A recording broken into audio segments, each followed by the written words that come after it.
So I just got done watching the new MCU miniseries Echo, and before going into the show, I was actually pretty interested in watching it. I didn't really think Hawkeye was a good show, even though I enjoyed it, but I think the best part of that show was simply the dynamic between Clint and Maya, and I liked them adapting what is probably the best storyline that Echo has, in her thinking so-and-so killed her father, and then she goes through an arc of understanding it was actually Kingpin who killed her father. They actually adapted this beautifully in the Spider-Man PS4 prequel novel, which if you remember I covered on the channel, and overall that's a great story overall. I definitely recommend reading that book if you actually want a good story with Echo in it. But anyways, I was interested in where they would take Echo's character after the Hawkeye show, and I wound up being highly disappointed by this show, so yeah, that's what I'm here to go over. So episode 1 starts off leading from the Hawkeye show, obviously, and it gives more insight into Maya's backstory, her childhood trauma, and her coming back to her hometown. I thought episode 1 of the show was really solid and was definitely the best episode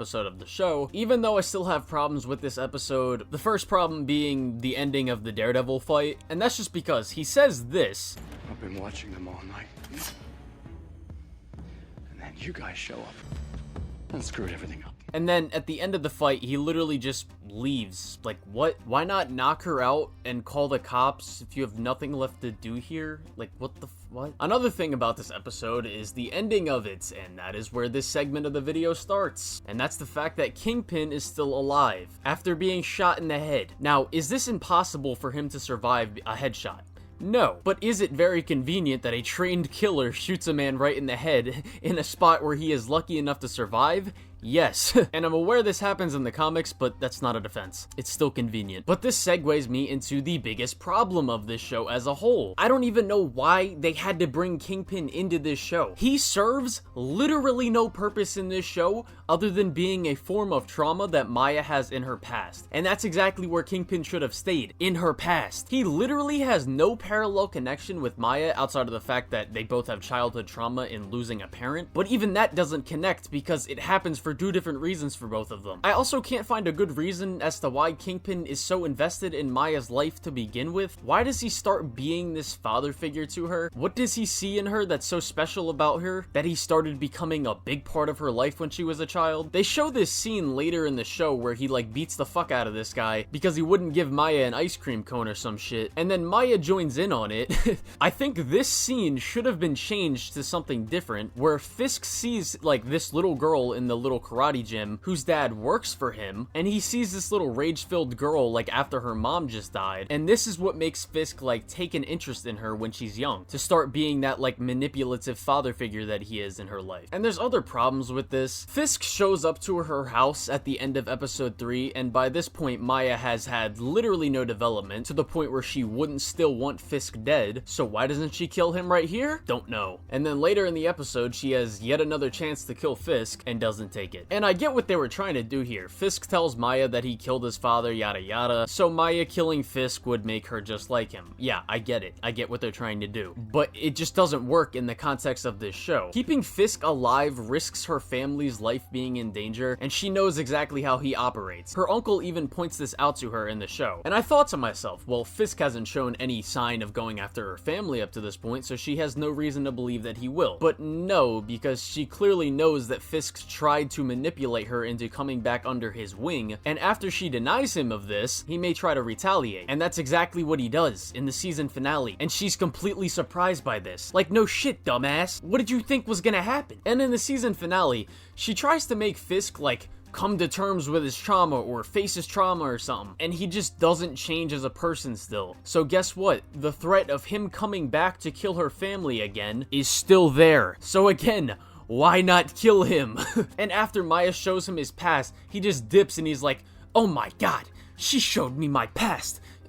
Gerald, get the car ready, we gotta leave, these women are too powerful. And now, you can fix this massive issue with the show with something that would have not only been more compelling, but wouldn't need Fisk to be present in the show at all, outside of the fact that, like, you know, showing flashbacks of her past trauma or whatever. And I'll get into how the show could have been so much better by the end of the video. But another thing about Fisk and Maya, the way they go about their past relationship before the present time is just underdeveloped. They try and make it seem like Fisk and Maya are like tightly bonded, but like I went over earlier, it's never established why Fisk gets into her life and cares for her to begin with, and we don't even get much in regards to like their actual past relationship. There's barely any scenes with this that like really flesh this out to something that's actually satisfying. And you would think her being this assassin that Fisk would, or like that Fisk uses, would have shown up in the Daredevil TV show. Oh, it's because the writers of that show never accounted for the fact that, you know, Kevin Feige would just take a steaming shit on their continuity, and it's not like the show answers any of these questions, so all I'm left with is just the good faith assumption that she wasn't old enough when Daredevil was on its 3-season run, and I don't even know if that's a valid defense. But moving on from Fisk, now let's talk about Maya and her whole family arc, which is the best part of the show, even though it's still not that good. So Maya's arc in the show is essentially like she goes back to her hometown from her childhood because she wants to take over Fisk's empire, and she needs help from her uncle. And by the end of the show, she realizes that she needs the toxic and manipulative family of Fisk, and she needs to let that life go and not be like him, and move on and come back to a family that actually cares about her, that she had been neglecting throughout the whole show and throughout her whole life. Now, as I discussed in the Fisk part of the video, I have problems with the execution of this arc, but I still think this part of the show is decent. I genuinely enjoyed a good amount of the family drama that goes on in the show. Biscuits was a fun comic relief character. The uncle was a good piece that represents the wrong in what Maya is doing and helps her change. Her grandma cut ties with her because of the tragedy that happened in the family and not wanting to see Maya's dad ever again. And throughout the show, she connects back with the rest of the family, and she realizes that she was in the wrong for what she has done as well. You've got the step grandpa, who's just like the OG of the show, and he's just an enjoyable character that just be saying real shit. But then we get to Bonnie, and this character arc between her and Maya, I just don't really enjoy. We get like literally one scene that was good between her and Maya after them not seeing each other for so long and Maya like ghosting her, and I like this scene. But by the end of the show, there's like literally no satisfying ending to them reconnecting with each other. All we get is this ending where she shows up at the family cookout, she hugs her grandma and looks at Bonnie.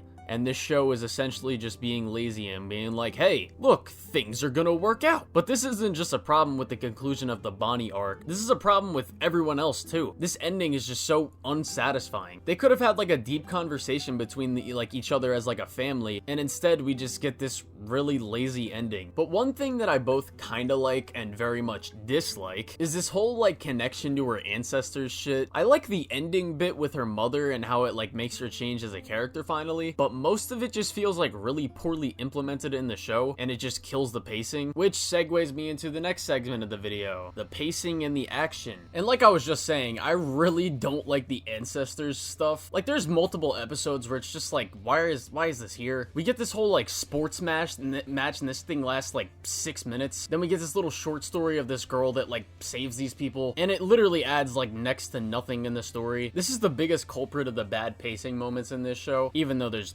more stuff that I think is just like, you know, move it along. But I think the whole ancestry stuff like should have been done just differently to the point where it's not intrusive on the story. But moving on to the action, there's only like one action scene in this whole show that I think is genuinely great, which is the same scene where she fights Daredevil. The choreography on this whole like big fight is just great, but the rest of the scenes are just, they just kind of suck. We get this whole drawn out train sequence where she's just jumping to train car, or like jumping to the specific train car that she needs. Nothing really cool happens here. Then she jumps off of the train, cracks a windshield, and lands in the back of the truck, and she's just completely fine. Mind you, she literally has a gunshot wound, and speaking of the gunshot wound, she drives from New York all the way to goddamn Oklahoma with a gunshot wound.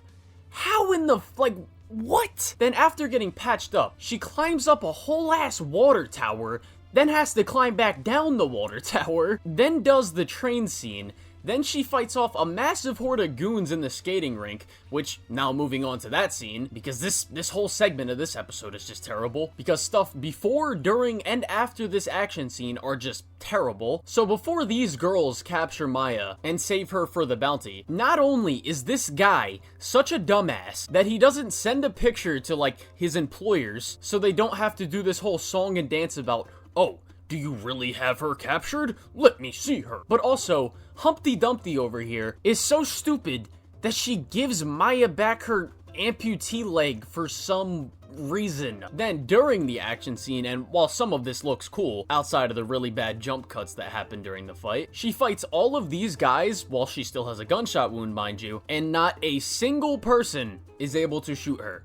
Not a single person. And then after the fight, when they're about to kill her, she gets conveniently saved by a phone call from Kingpin. Then, in the season finale, when she gets this ugly-ass suit, and I get it's for her, or it's like for her culture or whatever, the suit's still ugly, I don't care, they could have made a better one. And I'm pissed that they didn't put the little, like, hand on her face that she has from the comics, because that design looks really cool. But somehow, they're able to fight off all of Kingpin's men, and somehow none of them get shot. But guess what? I'll say in good faith that she got to all the gunmen before they were able to land a clean shot on like any of the women. But I can't even tell because they cut to a different frame like every 2 seconds in this fight, and it looks terrible. Also, Biscuits runs these guys, runs these 2 vans over with a goddamn monster truck, and it does like absolutely nothing to the people inside, and the cars don't even look that like damaged that badly for some reason. They could have really used that TVMA rating and did something really cool here, but you know, they just don't. But anyways, despite like guys easily would have been able to get out of these cars right after Biscuit runs them over, none of these guys get out, and none of them start shooting, despite this guy about to blow up a bunch of people with an RPG. I also don't know how nobody sees this guy about to shoot anyone with an RPG, but whatever. And I also don't know how nobody notices Maya's uncle literally just pull out a pistol with a silencer and just shoot it. Like, okay, never mind. But yeah, in regards to the pacing of this show, it was decent, could have been way better, but in regards to the action scenes in this show, it was, like, pretty bad. But now, let's get on to what I think would fix this show. So, you can easily replace Kingpin being here, like, in the present time, with something that would have been a lot more compelling, and that's Kingpin's son. Have Fisk be in a coma with the doctors telling his son that he only has a 5 to 10% chance of living. And so with that information, his son wants revenge on Maya. So while Maya is trying to take over Fisk's operations, Fisk's son goes after her and tries to kill someone in her family eventually. He is unsuccessful in that, however, which would cause Maya to put her family into hiding, or like hiding most of them out of state, except for the ones that she really needs, like her uncle. And this would have the parallel of Fisk's son and Maya, with Fisk killing Maya's father, Maya killing Fisk, and then Maya can still go through her character arc of realizing what's important, being her family, and then by the end of the show, she can actually use her power and like her development to reform Fisk's son by making him realize the same thing that she did at the end of Hawkeye and also throughout this show, and how Fisk's manipulation ruined both of their lives. Obviously, those are just broad strokes that would have to be laid out more clearly and more fleshed out, but I think you can see what I'm getting at. Another thing they could have done to fix the show is shorten a lot of the whole ancestor stuff and not make it so intrusive on the scenes in this show, which would fix a good portion of the pacing issues. And then finally, make the resolution between her and her family in the end something that actually feels satisfying and complete. So in conclusion, like talking about some of the other things that I didn't talk about, I think the cinematography for the show is really good for a good portion of it. There's obviously like, you know, like bad choreography and some stuff, and bad editing in some of the fight scenes, but for the most part, I think a lot of the cinematography of the show is actually pretty good. The acting performances are top-notch. I think everyone who is on the show did a great job acting. Apparently, the girl who plays Maya is actually deaf in real life, and she also is an actual amputee, so good on her for a lot of the action and stunts that she was able to do in this show. And in general, her performance was just great. But none of that can save this show from being another in a long line of disappointing MCU projects, and more specifically, shows. And something that makes me even more sad is the fact that they will give Echo the TVMA rating, the TV, or like the mature rating, and not also give that same respect to an even more well-known character like Moon Knight. Even the goddamn Falcon and Winter Soldier show could have been at TVMA. But I guess one of my favorite characters in Moon Knight will never get the respect that he deserves in anything outside of the comics. Please, someone make a Moon Knight movie that's actually great, or a Moon Knight video game, or a Moon Knight TV show, bro. Please, I just want it, bro. But before I give my full rating for the show, I want to give a shout out to all my Patreons. If you would like to support me on Patreon, it's only $2 a month, and I would appreciate it a lot, and you would be helping a brother out a lot. But overall, I'd give this show like a 3 out of 10. Just very disappointing. And you see how I was able to genuinely criticize this show without using politics or the word woke? Man, some people should really take notes. But anyways, let me know what you guys thought of the show in the comment section. Let me know if you liked it. Let me know if you disliked it. Let me know if you agree or disagree with my critiques. I thank you all for watching, and yeah.